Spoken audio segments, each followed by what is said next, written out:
Hello everyone, in today's video I'll show you on how you can simply fix stringing in OrcaSlicer. So the first thing that you want to do is to just open up a new project and just make sure that it's totally new, because from time to time it can actually disable the calibration options when there's model onto our object or onto our plate. From there, click calibration, and in order to fix stringing problems we actually have to do a retraction test. From here, normally it will be set to 0 and 2, and for step it's 0.1. Click on OK, and then we have to test our retraction by clicking on the slice plate option. Print it over to your printer and see if there's stringing onto this specific retraction start and end.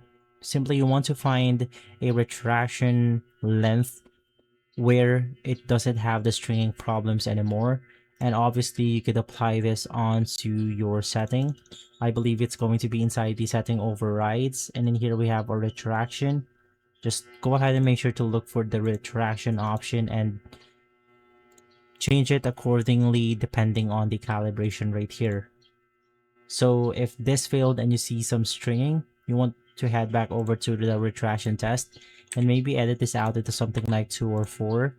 Click on no, and you just want to do it all over again until you eliminate the stringing problem. And so guys, if this video has been helpful, leave a like, subscribe, and follow us for more videos like this. Thanks for watching.